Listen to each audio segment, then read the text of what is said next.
नमस्कार दोस्तों, स्वागत है आपका हमारे YouTube चैनल में।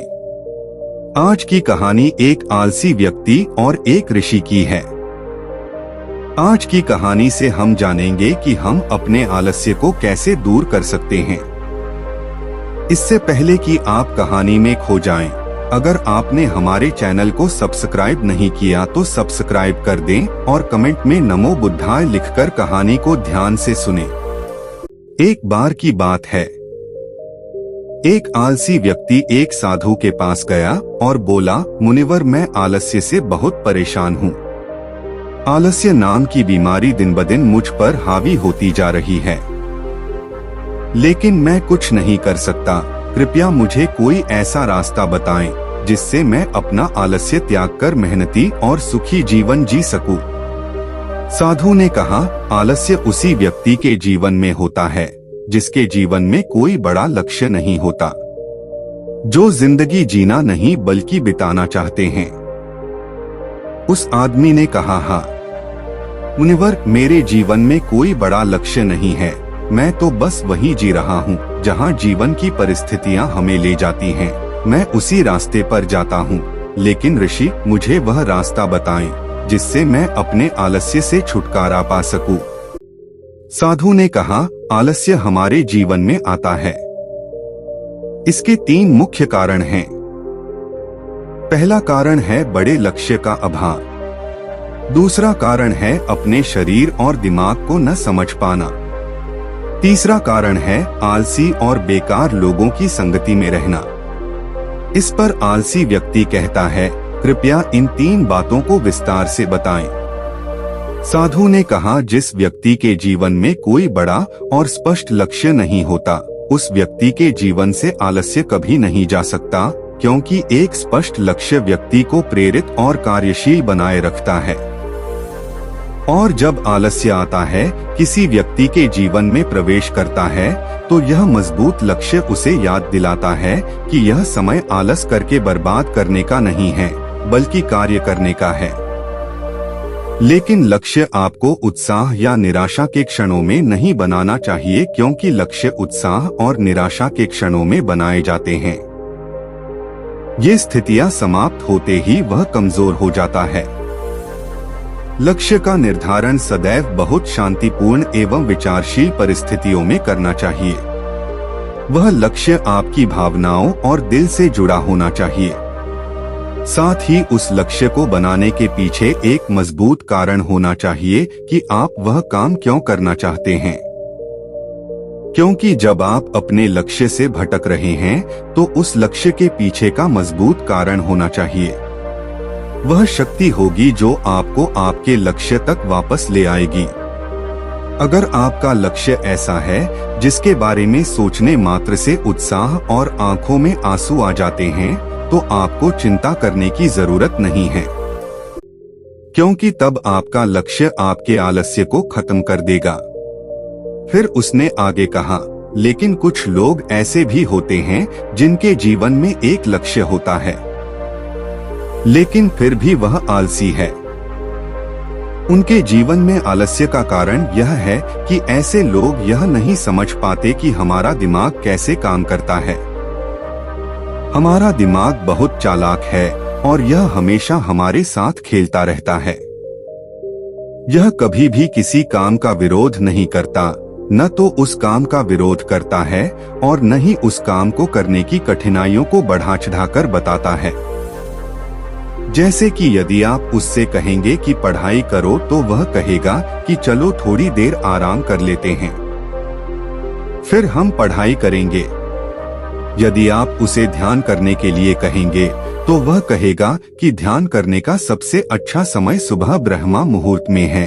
कल सुबह जल्दी उठेंगे और ध्यान करेंगे, और फिर आप सुबह ब्रह्मा मुहूर्त में नहीं उठेंगे, न ही आप कभी ध्यान कर पाएंगे। अगर आप अपने मन से कहें कि मुझे पैसा कमाना है, तो वह कहेगा, क्या पैसा कमाना इतना आसान है?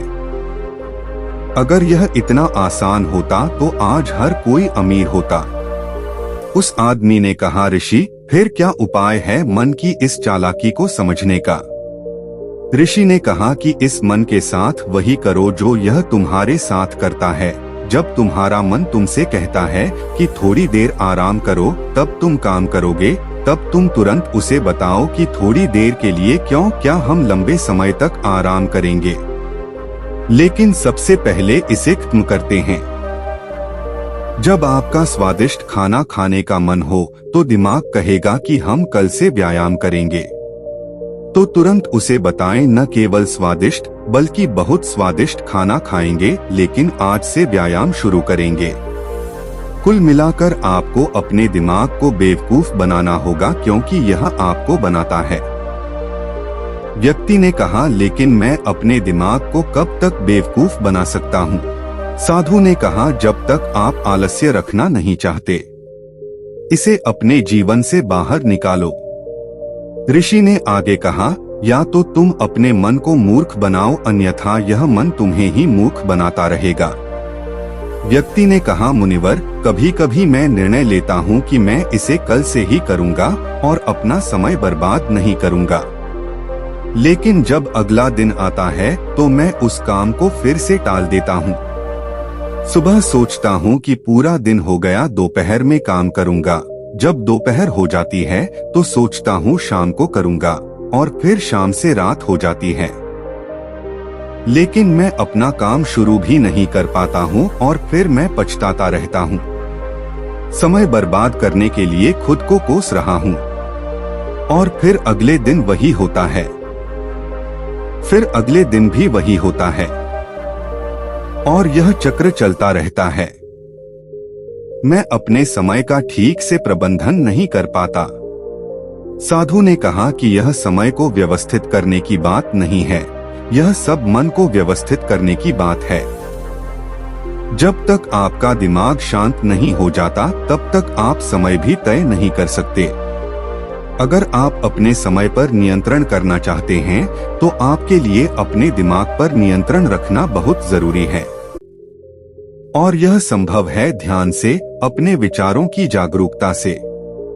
दोस्तों, साधु ने उस आलसी व्यक्ति से ठीक ही कहा था कि अपने मन को व्यवस्थित किए बिना हम अपने समय को व्यवस्थित नहीं कर सकते। व्यक्ति ने कहा, लेकिन मुनिवर, कभी कभी ऐसा होता है कि किसी काम को करने की इच्छा तो होती है और वह काम जरूरी भी होता है, लेकिन फिर हमारे शरीर में आलस्य आ जाता है। हमारे शरीर में इतनी ऊर्जा नहीं है कि हम वह काम कर सकें। अगर हम उस काम को शुरू करते हैं तो बहुत जल्द हमारा शरीर थक जाता है, तो या तो हम उस काम को आगे के लिए टाल देते हैं, या फिर अगर उस काम को करते हैं तो वह काम ठीक से नहीं हो पाता है। ऋषि ने कहा कि आप अपने मन को मूर्ख बना सकते हैं, लेकिन आप अपने शरीर को कैसे मूर्ख बना सकते हैं? शरीर आपकी ऊर्जा से चलता है और वह ऊर्जा भोजन से आती है, लेकिन यदि आप इस तरह से भोजन करते हैं जिसमें स्वयं की कोई ऊर्जा नहीं है, जिसमें कोई जीवन नहीं है, तो आपके शरीर को ऊर्जा कैसे मिलेगी? आपका शरीर पूरे दिन आलसी रहेगा। ऊर्जा रहित भोजन से हमारा मतलब है कि जो हम केवल स्वाद के लिए खाते हैं, जिसे स्वीकार करने से हमारे शरीर का पूर्ण विकास नहीं हो पाता है। इसलिए आप ऐसा भोजन करें जो आपके शरीर को ऊर्जा से भर दे, आलस्य से नहीं। व्यक्ति ने कहा, मुनिवर, मुझे यह तो समझ आ गई कि किस प्रकार का भोजन हमें आलसी बनाता है, लेकिन अब आप मुझे आलस्य के तीसरे कारण के बारे में बताइए। बुरी संगति हमें कितना आलसी बना सकती है?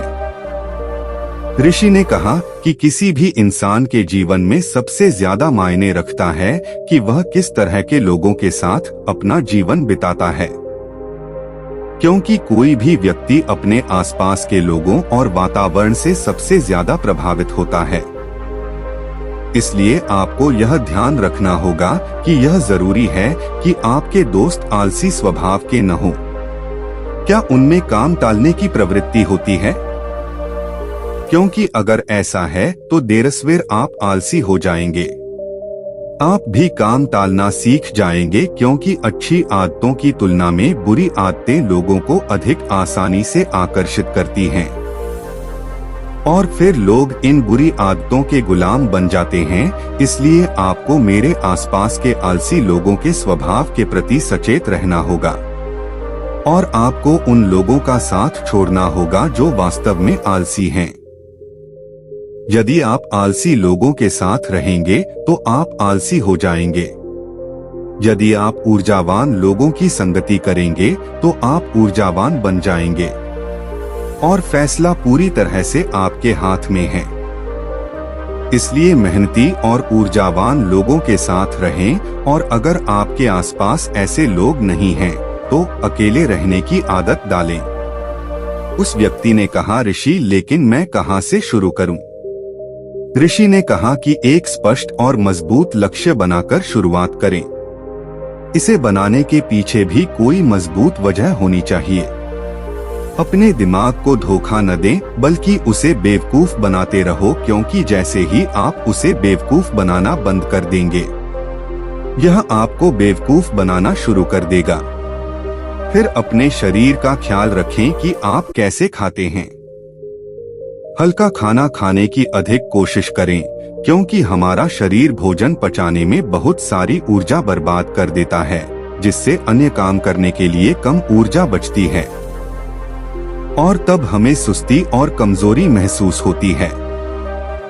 अपने आहार में आसानी से पचने योग्य और ऊर्जा से भरपूर खाद्य पदार्थों को शामिल करें। फिर अपने सोने और जागने का समय निश्चित कर लें। यह आपको अधिक अनुशासित बनाएगा। अपनी दिनचर्या में व्यायाम और ध्यान के लिए समय निकालें। किसी भी काम को खत्म करने के लिए एक समय भी तय कर लें।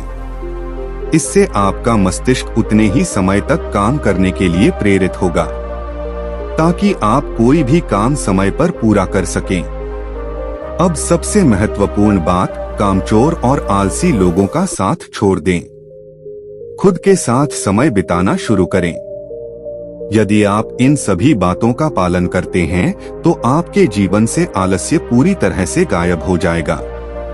यह सभी बातें सुनने के बाद व्यक्ति ने कहा, ऋषि आलस्य से छुटकारा पाना बहुत आसान है।